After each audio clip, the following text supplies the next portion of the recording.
بسم اللہ الرحمن الرحیم۔ امید کرتے ہیں سب لوگ ٹھیک اور خیریت سے ہوں گے۔ ایک نئی ویڈیو لے کر پھر سے حاضر ہوئے ہیں۔ چلے ویڈیو کی طرف چلتے ہیں۔ ٹھنڈی سڑک اور سردی کی رات، مکمل سچا واقعہ۔ دوستو، جیسا کہ ہم سب جانتے ہیں، بہت سے لوگ بولتے ہیں کہ ہمارے ساتھ یہ واقعہ ہوا، وہ واقعہ ہوا، لیکن وہیں پر بہت سے لوگ یہ بھی کہتے ہیں کہ یہ سب جھوٹ ہوتا ہے، ایسا ویسا کچھ نہیں ہوتا، اور ایسی چیزیں صرف قصے کہانیوں میں ہی ہوتی ہیں۔ اور شاید میں بھی ایسا ہی تھا، لیکن میں سمجھتا ہوں کہ یہ کچھ تو ہوتا ہے جس سے بہت سے لوگ گھبرا جاتے ہیں۔ تو دوستوں، میرے ساتھ بھی کچھ ایسا ہی ہوا۔ میں بھی دوسرے لوگوں کی طرح ان چیزوں پر یقین نہیں رکھتا تھا، اور جب بھی کوئی دوست مجھے ان چیزوں کے بارے میں بتاتا تو میں اس کا مذاق اڑایا کرتا تھا، اور میں کہتا تھا تم بہت ہی ڈرپوک ہو۔ اور پھر ایک بار میں دوستوں کے ساتھ سنیما گیا اور 9 سے 12 کا شو دیکھا، اور سب دوست سنیما سے باہر نکل آئے اور اپنے اپنے گھر کی طرف چلنے لگے۔ دسمبر کا مہینہ تھا، سردی بہت ہی زیادہ تھی، اور دھند اتنی شدید تھی کہ حد نگاہ صرف 10 قدم ہی رہ گئی تھی۔ اس کے بعد ہم سب نے اپنی اپنی بائک سٹارٹ کی اور وہاں سے ایک ساتھ گھر کی طرف چل دیے۔ ابھی کچھ دور ہی گئے تھے کہ ایک دوست بولا، یار سڑک بالکل خالی ہے، کوئی ٹریفک نہیں اور نہ کوئی روکنے والا، تو کیوں نہ ریس ہو جائے، دیکھتے ہیں کہ محلے میں سب سے پہلے کون پہنچتا ہے۔ یہ سن کر باقی دوستوں نے کہا، تو چلو پھر آج دیکھ لیتے ہیں کس میں کتنا دم ہے۔ یہ کہہ کر سب نے اپنی اپنی بائکس کی سپیڈ تیز کر لی، اور دیکھتے ہی دیکھتے دھند میں غائب ہو گئے۔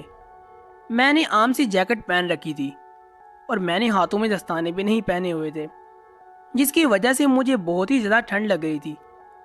اس وجہ سے میں نے اپنی بائک کی سپیڈ ایسا کر لی، کیونکہ میں سردی سے کانپنے لگ گیا تھا۔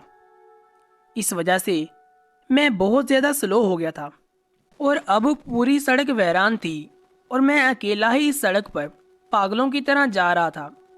اور اب میں بہت پریشان ہو رہا تھا، کیونکہ سڑک پر بہت سناٹا تھا، اور بہت ہی دیر بعد کوئی ایک آدھ گاڑی یا بائک پاس سے گزر جاتی، اور اس کے بعد سڑک پھر سے ویران ہو جاتی۔ میں چپ چاپ بس چلتا جا رہا تھا، اور ایسی خاموشی تھی کہ مجھے سوائے میری بائک کی آواز کے اور کسی کی آواز سنائی نہیں دے رہی تھی۔ اور میں چلتے چلتے ایک موڑ پر جا کے رک گیا۔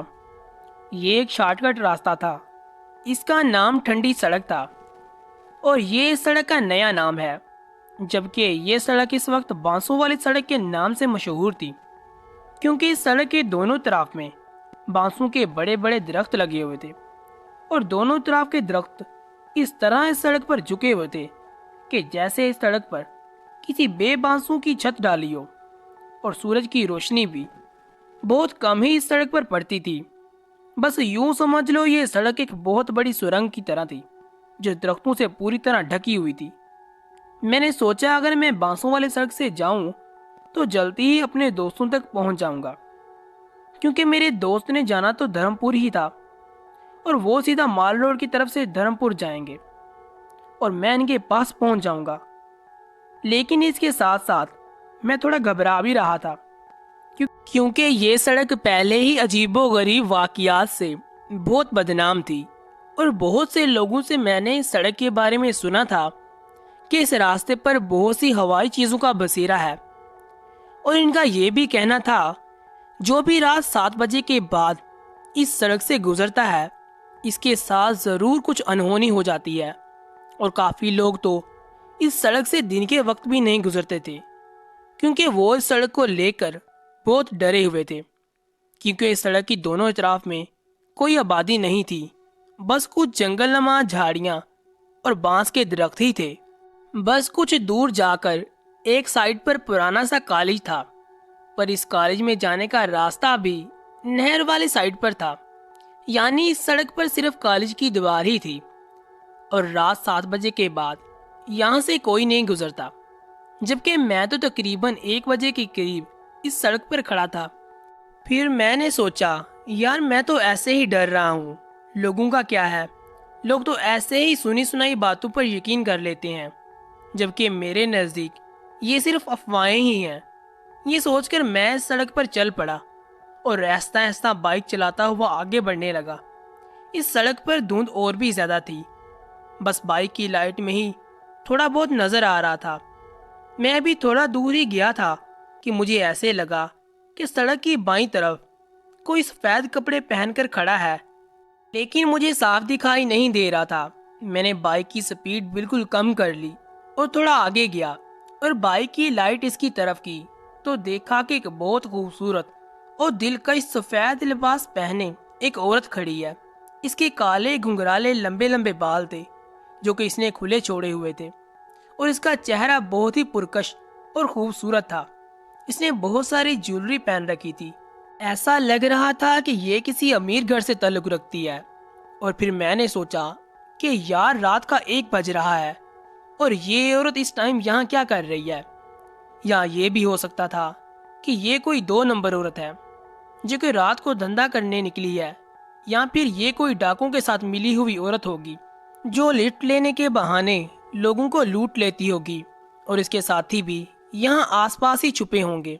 میں نے بائک کی سپیڈ اور زیادہ سلو کر لی اور بہت دھیرے دھیرے یہ سب سوچتا ہوا اس کی طرف بڑھ رہا تھا، اور جب اس کے اور میرے بیچ صرف 10 قدم کا فاصلہ رہ گیا تو میں نے بائک سڑک کی دائیں طرف کر لی اور روک لی، جبکہ وہ سڑک کی بائیں طرف کھڑی تھی۔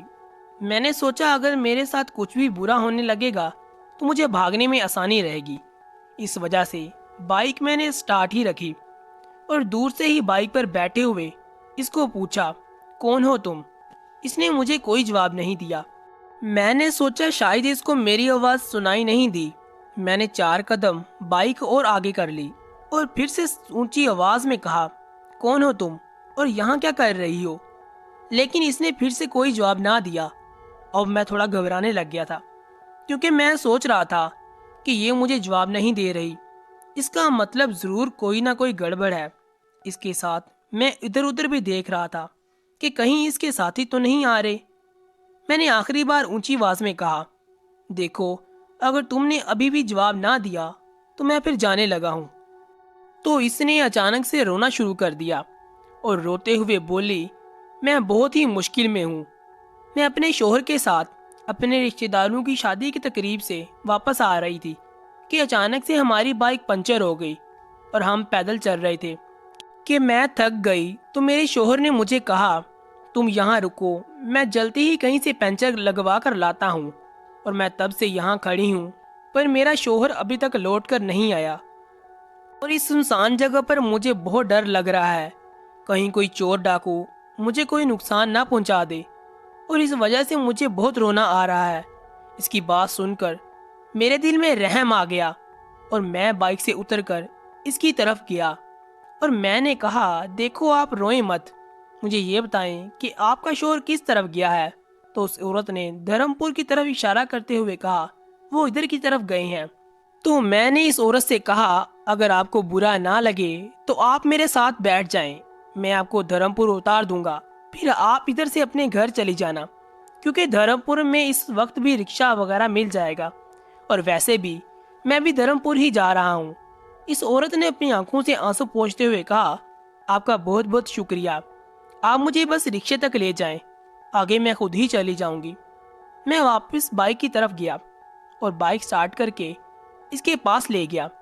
وہ بائک پر بیٹھ گئی اور ہم وہاں سے چل پڑے، اور اچانک سے مجھے بہت زیادہ ٹھنڈ لگنے لگی اور میں بہت کانپتے ہوئے بائک چلا رہا تھا۔ ہم دونوں بالکل خاموش تھے، لیکن میں بہت خوش تھا کہ میرے ساتھ بہت خوبصورت عورت بیٹھی ہوئی ہے، اور ایسے میں اس سے دوستی کرنے کا موقع بھی مل جائے گا اور ہو سکتا ہے کہ یہ بیسٹ فرینڈ بن جائے۔ تو میں نے سوچا کہ اس سے کوئی بات ہی کر لوں۔ میں نے اس کو اپنے بارے میں بتایا کہ میرا نام یہ ہے اور ہم فلاں جگہ رہتے ہیں، اور آج میں فلاں فلم دیکھ کر آیا ہوں۔ لیکن وہ خاموشی سے بیٹھی میری باتیں سنتی رہی، پر اس نے مجھ سے کوئی بات نہیں کی۔ اب میں سوچ رہا تھا کہ شاید اس نے مجھے کوئی گھاس نہیں ڈالی، تو میں نے کچھ دیر کے لیے واپس چپ ہو گیا اور خاموشی سے بائک چلاتا رہا۔ تھوڑی دیر کے بعد میں نے اس سے پوچھا، آپ کا نام کیا ہے؟ آپ کہاں رہتی ہو؟ لیکن اس نے کوئی جواب نہیں دیا۔